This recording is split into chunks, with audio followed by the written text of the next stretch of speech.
Hi, this is the Global City Mission podcast. I'm Jared Looney, the Executive Director of Global City Mission, and this is Joey Durmire, Director of Hello. Mobilization. Say hi, Joey. Hey, everybody. Hey, buddy. So we want to share something with you that we feel like is a really important need and a mission gap, specifically in the North American context. We made a commitment in Global City Mission during this last year to take the next 5 years to enable, to work to start a disciple making initiative among South Asian peoples in the Metro Atlanta area. And we see this as an important initiative to take place. We also committed ourselves to 5 years because we recognize there's probably going to be some headwinds. A lot of mission organizations are talking about how challenging missionary mobilization has gotten in the American context. That's probably another conversation for another time, but Yeah. but certainly one of the headwinds that we're up against. And so we recognize that it might take 5 years to get started. So we are just committing ourselves. This is not a momentary idea or just something we thought up. We really wanted to say let's dig in and really work at it and see this get Yep. going. Um, and Yep. so we see this as something that is really needed. It's definitely kind of a gap area in the North American context. There's been a lot of work among a lot of different peoples, and we'll get more into that. But definitely outreach to Hindu peoples in North America is something that it's not that no one's doing it, but it is a gap area where there's a lot more need. Projections are that currently there's about 5 million Indians in the U.S. Projections are that over the next 20 years, that should be growing to about 25 to 30 million. Mhm. This will continue to be an area of need. In addition, a lot of the peoples that are coming here, not all, but many of the peoples that are coming here are from some of the least engaged, least reached back in India. A lot of Right. higher caste, higher Yep. educated that tend to be some of the least engaged in their home country and their country of origin. And so we're just seeing this as a real gap area. And Joey, you're as our mobilization director, but also as our mobilization guy in Atlanta. Yeah. You're the guy that's been spearheading this, really working to mobilize, to raise awareness about this important need. But this is also not your background. Um, you've been No. a pastor, not among South Asian churches, but I think largely your own culture, right? Maybe Yeah. multi-ethnic a little bit, but largely A your own little. culture. Yeah. Hmm. And of course, you've been, with us in Global City Mission and connecting with outreach. I know you've done uh, some Latino outreach as well, both locally and mission trips and stuff. But this whole idea of unreached peoples from South Asia, that's new territory for you. Yeah. So that's an important perspective because that means you have a fresh set of eyes and a Yeah. fresh set of ears coming into this. Yeah. What have you learned about this kind of mission work? Oh, wow. I think the first thing you learn anything is you learn how much you don't know. And so you're like, oh, wow, there's a lot to learn. But um, it is interesting to learn that this is a work that needs to be done. I mean, I think for me, I know as a pastor and serving in the church, I would say that I know a lot of churches that are supporting missions in India. Mhm. And so we kind of have this idea of like, well, we're doing all this work in India. But what we don't realize is that there is still so much of the Indian population that are Hindu or far from God, and we've only been able to scratch the surface. And so, learning that there is still a large need for this, and that they have their own uniqueness in work. You have to sort of approach every people group as sort of uniquely, and learning to realize that just because they're in America doesn't make them American, and just because they're in my backyard doesn't mean that they somehow left all of that stuff. I have to sort of begin to learn from them and their culture and their perspective, and that's been new. That's been a new thing, to sort of have to see the world through the lens of a South Asian instead of, you know, my lens. Sure, sure. Well, what do you think are some of the opportunities or some of the challenges as you think about, South Asian people on the move, communities and Atlanta area, large communities that are Right. springing up all over the place, especially in, I guess, the northern and the eastern suburbs of the Right. city. What are some of the opportunities and challenges that you're seeing? I mean, I think some of the great opportunities is the fact that we have so many. I mean, and the fact that so many are coming from a place, the part of the country that is so least reached. So we have the opportunity to really engage people who are not, or least likely to be engaged in India. So here they are. These people are here, and they're, for a lack of a better phrase, they're on our turf, right? They're in our backyards, and so we can work with them right here, Mhm. right now, and that's an amazing opportunity. But also, one of the things is that these people, it's parents, it's families, there's children. So you're talking about the opportunity not only reach an unreached people group, but your opportunity to reach an unreached people group Mhm. generationally, and be able to see the possibility of entire generations changed, transformed. And you're talking about entire school districts now that are largely South Asian, so entire school districts can be changed, as well as just the opportunity now for the gospel to potentially go back home through their lineage and through their effort and through their connection back home. Those are that I think we should get the chance to take advantage of, and we should take advantage of. Obviously, the challenges becomes getting into this community, connecting with people, um, and yeah, especially of people that are very closed off, and people that tend to be very segregated in the way they do things. And so that's challenging. It's also a challenging to get the church to see people that are in their own backyard, um, that have largely gone unnoticed for so long. Mm. Again, which is interesting, right? Because you mentioned a lot of churches in the Atlanta area are supporting some sort of mission work in India.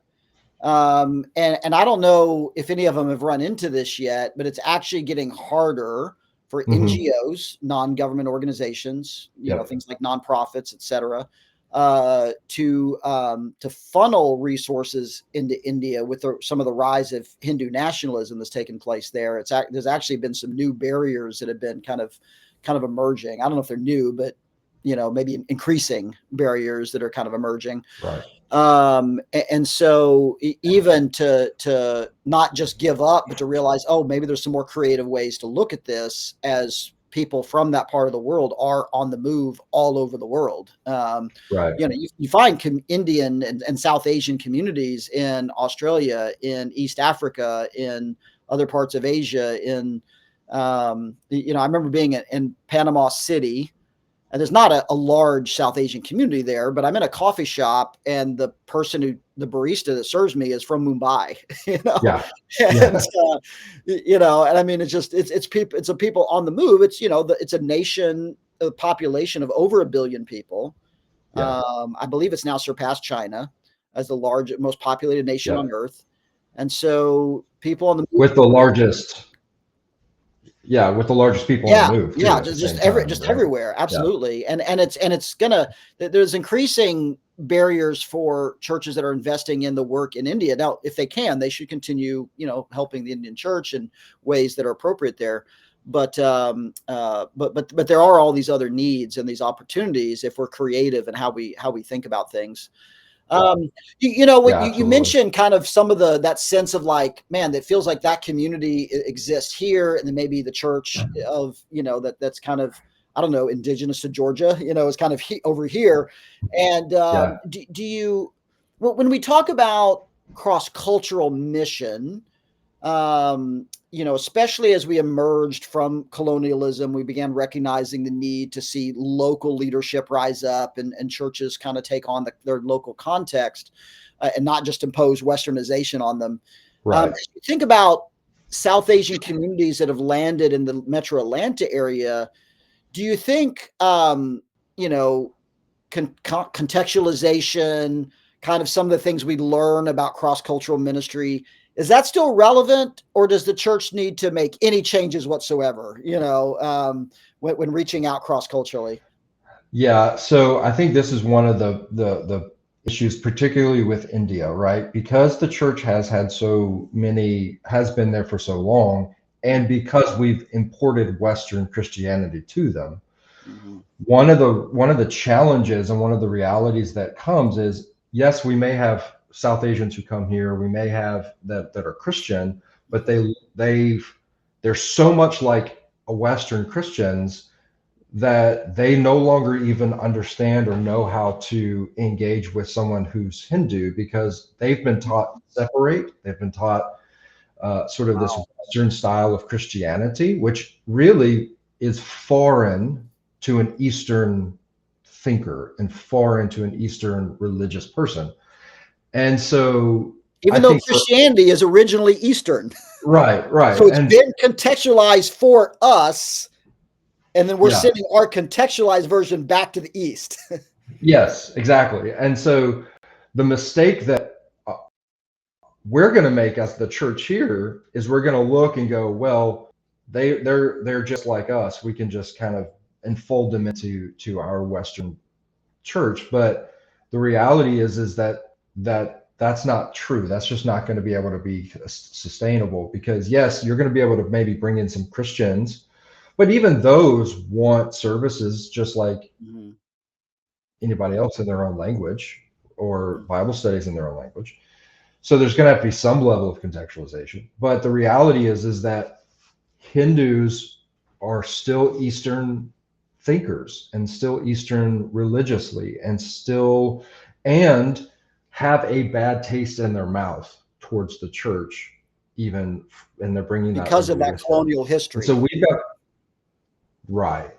And so, this means that we as the church here in America, if we want to engage these people, we have to start thinking like missionaries again, and thinking contextualization, um, and thinking about what is biblical and needs to be passed on, and what is sort of Western tradition that it's okay that doesn't be Yeah. passed on, right? Those are the nuances that we're going to have to sort of wrestle with, and as we look at these, as we engage these people, as we walk alongside them, what does that look like? To be able to say, look, this is what the scriptures actually say need to be passed on, and they need to know Western traditions that's Mhm. okay that they don't get passed on. So Yeah. that's there's some nuance there, and that's going to be a challenge, and that's going to be a challenge for churches, It for might be sure. kind of hard for churches to even see, right? Because while in the nation of India, I believe it's something like 2 or 3% of the population would be considered Christian, Right. or at least labeled that way, right? Want some form or another in an official capacity, um, official category, and then I believe it's around 18% of Indians that come to the U.S. Would identify as Christian. So Right. it's disproportionate, the number that come here are already Christian versus how many are Christian back in the country, right? Yeah. So if you're talking about 18% are Christian of an already pretty large population, now let's bookmark that and say that means that what's the math on that? 82% need to be Right. reached. Right. So Exactly. the need is still there. Yep. But if 18% are Christian, that means that churches are probably going to have, in like Western churches are going to have Indian people and South Asian people that maybe were in a Westernized church, Yeah. back in home, in their churches. And maybe in addition to that, like some of the younger generation international students maybe have been kind of reached by secularization. Yeah. So it Right. might seem like kind of American culture can kind of connect with them a little bit, and there's Yeah. going to be some truth to that, but that still leaves a whole lot of people, the vast majority, that Hmm. we got to think about this very differently.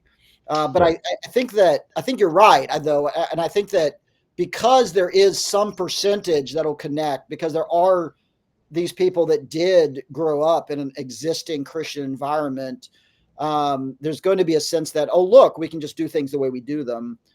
But there's a reason why, those that are unreached are still unreached. Those pockets that are unreached, really massive populations, are still unreached. And I believe you're right. There is kind of a bad taste in the mouth due to colonialism and some of that history, and a sense of loss of cultural identity. While we know the gospel can enter into any Yeah. culture and act incarnationally, Yeah. and John 1:14, the word became flesh, lived among us, that the Right. church Right. is called to be all things to all people, all those verses that we know. But there's definitely some challenges there. Hey, so if someone really had a desire to reach out to South Asians, whether in Atlanta or another U.S. city, what's something you feel like is important for them to know? Because you've been in this learning journey for the last 6 months. It's still Yeah. pretty Yeah. fresh. Yeah. Still pretty fresh as you've kind of dived into this. What do you, if someone has that desire, what do you think is important for them to understand or to know? I think a couple of things. One of the biggest things you have to understand is that not all South Asians are the same. Mhm. And so, especially when we talk about India, India is not a country where everybody's exactly the same. Mhm. They are really a bunch of microcultural groups that happen to live in the same on the same continent. And so, because of that, you have to just understand that someone from the South is going to be have different cultural realities than someone in the North, and these are just that they are. And with that are going to come prejudices and come a whole lot of other cultural baggage that comes with that. Mhm. You have to sort of understand that reality. There's And cultural so, history that might be a blind spot to us. right, exactly, exactly. And so, it's you may meet somebody from the north and say, "Hey, I want to introduce you to my friend so and so I've met," but they're from the south and they Mhm. don't want to meet each other, right? So that's that it may seem weird because you'll go, well, you're both from the same country, but they're different, and they may have different languages. So you have to just understand that you're not talking about a group of people who are all the same. You have to Mhm. be intentional and aware of the fact that there are different people from different places. I also think you have to be aware of the fact that church has left a bad sour taste in the mouth in a lot of South Asians. And so don't be offended if they're not interested in your church. They may be interested in Jesus, though. And so we need to be willing to go there with them, um, and, be a learner of them as much as they're a learner of you. Mhm. That's great. Hey, Joey. So you've been working to raise awareness, mobilize. I know we're looking for people that would have a heart for reaching unreached peoples from this part of the world that have landed in the Atlanta area. If someone wants to know more, how would they reach you? Yeah, so they can email me, Joey Durmire at globalcitymission.org. That would be the greatest, easiest way. Or you can go to our website, globalcitymission.org, and sort of fill out a form. We'll be glad to follow up with you. Those are the easiest ways to do it. And let us, I'd love to talk with you, set up a meeting, just get on the phone or Zoom or whatever it is. And so let's talk. Let's see what you're interested in. Great. That's great. Well, thanks so much, Joey, and great conversation, an important need, and we're Yeah. committed to Yep. addressing what we really understand as a mission gap, as people move from this part of the Yep. world, Absolutely. are in North America, and yeah, we want to see people involved in God's mission, and Right. Absolutely. serving these communities. So this has been Global City Mission, and we're just glad to be with you for another podcast conversation. Thanks so much. Yep.